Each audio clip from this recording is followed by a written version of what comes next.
crew, Joe Hubbard here, and welcome to episode 5 of Rants and Raves, the place where everything is music-centric. Be sure to show some support by clicking the like button below, and don't forget to subscribe to my YouTube channel. We basically use 3 of the 5 senses when playing music. We use our ears to hear an idea, and then we use our eyes to see where we're going to play it. This is quickly followed up by using the fingers to feel how this fits on the instrument, while the final analysis is judged by the ears, determining how successful we were at playing the original idea that we heard. This chain of events happens in split seconds.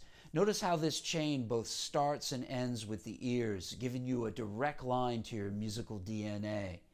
Putting your ears before your fingers and your eyes will give you the most honest outcome when it comes to developing your musical skills. I find that many people these days are fascinated with isolated ear training exercises.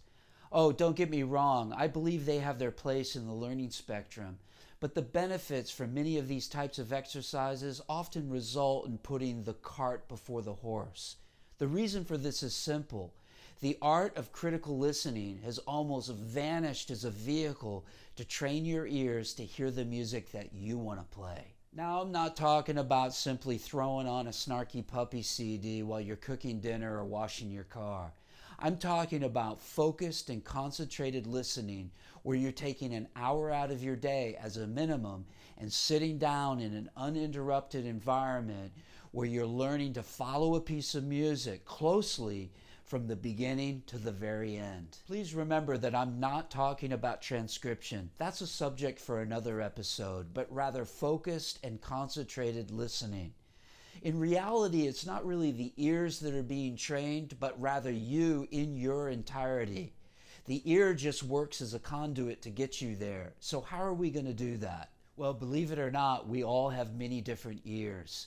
When listening to a piece of music and being able to recognize all the different parts in a composition, well, that's what we call an orchestral ear.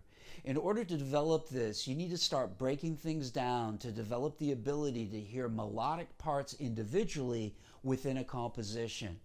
Now, once you get that down, you need to start adding to this by introducing both the rhythmic and the harmonic components into your listening regime. I find that many bass players end up listening as though they're the only instrumentalist in the band.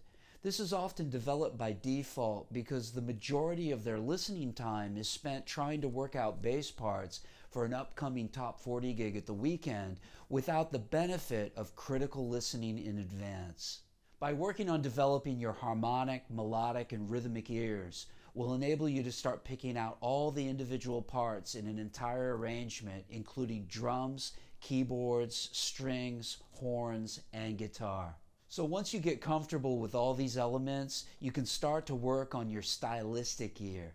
Do you see how listening to music just got turbocharged? Now stay with me. When I was at the Berklee College of Music, I had the great opportunity to meet and spend some quality time with the legendary jazz bassist Buster Williams.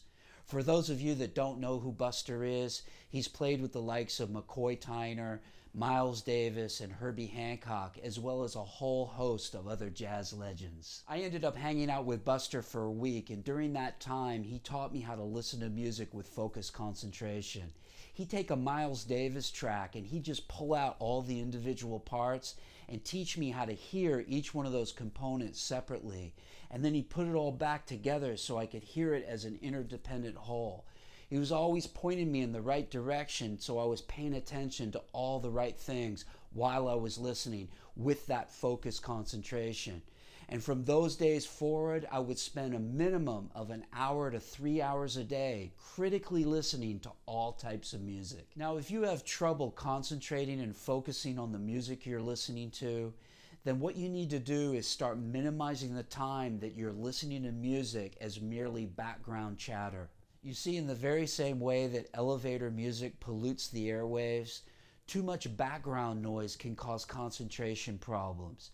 Sometimes just learning to listen to silence can take your listening skills one step beyond where it is right now. Until next time, practice smart, work hard, and play creatively.